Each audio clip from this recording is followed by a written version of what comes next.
지금 보셨던 이 지도는 어떻습니까? 방금 보셨던 사진을 나타내는 겁니다. 그랬을 때 이 세 맥 중에 가운데 맥이, 요 부분이 가운데 맥이죠. 요 가운데 맥이 어떤 중심 맥이라는 겁니다. 이때 어떤 명당의 어떤 형태를 갖추고 있고, 이 청룡이 감고 백호가 감았다는 건데, 마지막 끝부분이 이 명당 쪽을 보고 돌려져 있다는 거, 제가 이해하시면 되겠습니다. 그러면 하나를 한번 예를 한번 들어주겠습니다. 이 예라는 거는 저희 원생분께서 공개 강의, 이렇게 어르신들 같이 TV를 보거나 공개 강의를 보시고 나서 생각하시는 게 뭐냐면, 명당이라는 건 어떤다 그랬습니까? 명당이라는 거는 밝은 땅이다 그랬습니다. 그때 그 땅을 파서 보니까 밝은 흙이 나왔다. 그러면 명당이 될 확률이 높다는 걸 아시고 한번 의심을 해보셔야 됩니다. 그 때문에 저희 원생분이 공개 강의를 듣고 강의를 한 번, 두 번 이제 바쁘셔서 못 나오셨습니다. 그리고 나서 집을 지으시려고 어떤 땅을 사가지고 포크레인과 불도저를 이용해가지고 집을 지으려고 했습니다. 지금 보시는 것 같이 이 어떤 능선이 있는데, 이 능선을 포크레인하고 불도저를 이용해가지고 우리가 통상 집을 지으면 어떻습니까? 평탄화를 하죠. 제가 좋은 자리 같은 경우는 자연 그대로 놔두고 침을 박아가지고 그 지형지세를 그대로 이용해가지고 집을 지어야 되는데, 제 원생분이 이제 공부를 많이 안 하셨기 때문에 평탄화를 해야 되겠다 생각하시고 이 자리를 평탄화를 하는 겁니다. 평탄화를 하고 있는데 보니까 포크레인이 한번 긁고 나니까 바닥에 떨어진 흙을 보니까 그 흙이 우리가 프로젝트에서 보신 비석비토 노란 흙들이 막 떨어지는 겁니다. 그거 보니까 내가 풍수는 잘 모르더라도 이런 밝은 흙이 나오면 좋은 자리다가요. 제가 이제 공부를 하셨기 때문에 이 자리가 명당인가 아닌가를 한참을 고민하고 있었답니다. 잠깐 한 30분 정도 고민하고 있으니까 어떻습니까? 포크레인하고 불도저가 지금 땅을 보시면 한 3분의 1을 다 파버렸습니다. 그래서 그때 생각하신 게 이러면 안 되겠구나. 그리고 이거를 전부 다 사용료를 포기하시고 저희한테 이제 의뢰를 하신 겁니다. 이 자리가 혹시 명당인지 아닌지 모르니까 감정을 한번 해봐야 되겠다. 그래가지고 저희한테 이제 전화를 하셔가지고 감정을 한번 해보겠습니다. 그러면 저희가 이제 감정이라는 거는 뭐 이렇게 돈을 받고 감정을 하지만은 아무나 감정을 하지 않습니다. 왜? 안 좋은 자리에서는 저희가 가보지 않고도 지도만 보고도 감정이 가능하기 때문에 제가 이제 물어봤습니다. 거기가 어디입니까? 어디 광주광역시 뭐 남구 무슨 동이라 몇 번지라고 그러시더라고요. 그래가지고 그 자리를 저희가 번지를 이제 찾게 된 겁니다. 지금 보시면 어르신들이 부동산에 가거나 어디 어르신들이 갖고 있는 지적도에 보시면 이렇게 무슨 동에 몇 번지 이렇게 다 나오시죠. 이렇게 번지수가 나옵니다. 그 번지수를 저희가 이렇게 표시하고 나서 제가 가르쳐준 지도 있죠. 5천 지도에 이렇게 병합을 하시면 이렇게 5천 지도에가 우리 땅이 어딘가를 다 표시가 되는 겁니다. 이 부분을 저희가 확대해서 보면 저희 원생분이 사셨던 땅은 여기 보시면 복서라고 써진 데 있죠. 요 분의 이 자리가 우리 원생분이 사신 땅입니다. 이 산이라는 게 보니까 어떻습니까?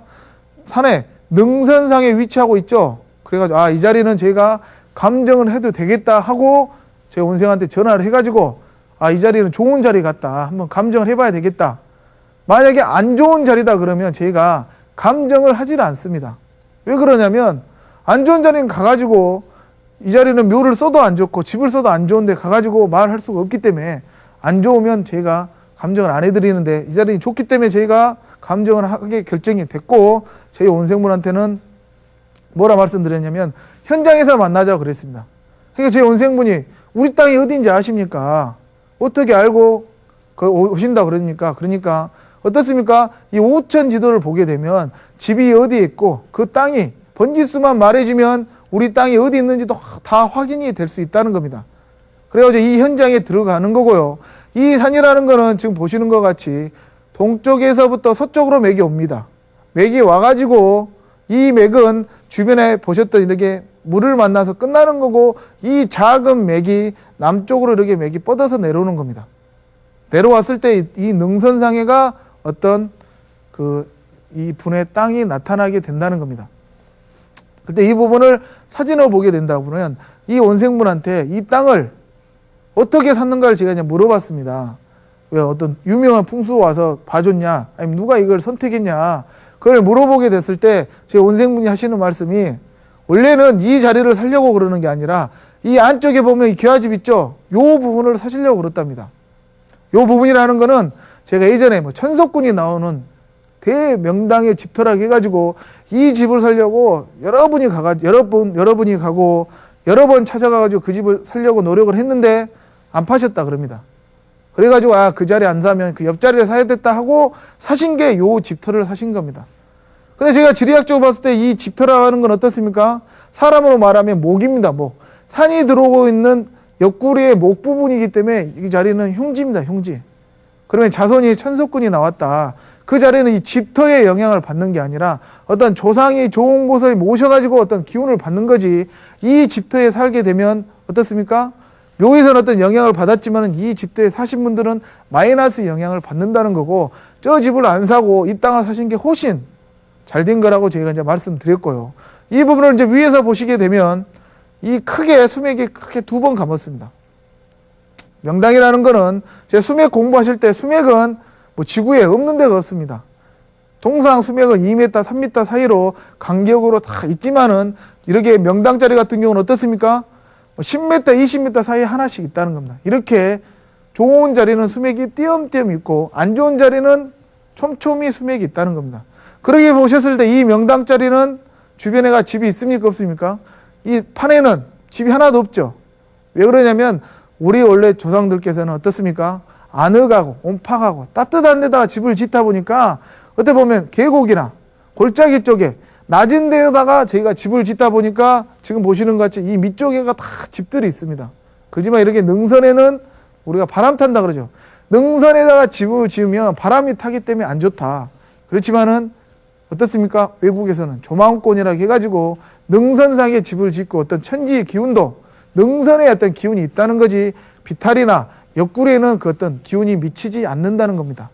지금 사진도 보시게 되면 이 밑에는 도로와 집에서부터 이 정도 가면 어떻습니까? 통상 10m 이상 차이가 나죠. 그러다 보니까 뭐 지진, 해일이나 홍수가 오고 어떤 비가 많이 오더라도 밑에 있는 집들은 뭐 쓰러져 나가거나 홍수의 영향을 받더라도 이 자리는 어떻겠습니까? 그런 영향을 받지가 않는다는 거고, 능선이라는 자체는 원래부터 땅의 지질이 단단하다는 겁니다. 그렇기 때문에 우리가 집을 지을 때도 이렇게 능선상에, 명당이라는 건 능선상에 있다고 그랬죠.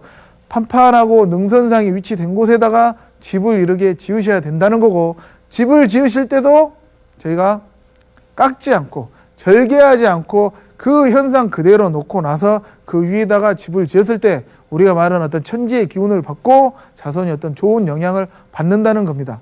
뭔 말인지 이해가 되시죠? 그런 것 같이 저희가 지도를 보고만도 이 자리가 좋은 자리냐 나쁜 자리를 판단하실 수가 있다는 겁니다.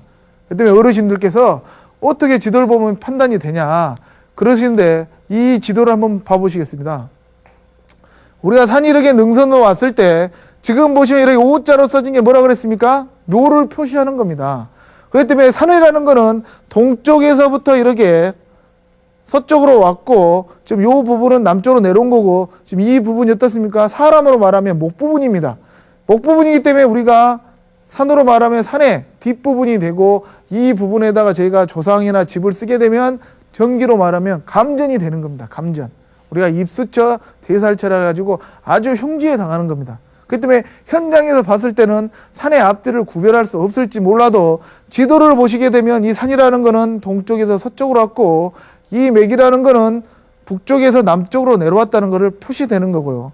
지금 우리 땅에서 보시면 옆변이 둥그렇게 돼 있죠. 둥그렇게 돼 있다는 거는 어떤 기가 와가지고 뭉쳐 있다는 겁니다. 그렇기 때문에 명당이라는 거는, 제가 산에서 등산을 다니시죠. 등산을 다니다가 능선을 타고 계속 다니다 보면 어느 정도 쉬어야 되겠다 생각하는 자리에 보면 벤치가 있죠. 그 벤치가 있다는 건 뭐냐면 산이 가다가 멈춰 있는 데고, 그 자리는 옆으로 배가 불러 있고 이렇게 보면 배가 불러 있는 것 같아도 뚱뚱합니다. 그런데 그런 자리에다가 벤치를 놓고 휴식을 취하는 것 같이 산도 이렇게 오르락 내리락 하다가 어느 자리 일정하게 쉬는 자리에는 배가 불러 있습니다. 그렇기 때문에 저희가 명당은 판판하면서도 옆에가 이렇게 배가 불러 있습니다. 그런 거를 저희가 보시면 이해가 되시는 거고, 이렇게 오천 지도로 지번만 말씀하시면 이 땅에 명당이 있는지 이 땅에다가 묘를 써도 되는지 집을 지어도 되는지가 감정이 되신다는 거고, 그게 미신이나 신기한 게 아니라 좀 더 과학적인 거라고 생각하시면 되겠습니다.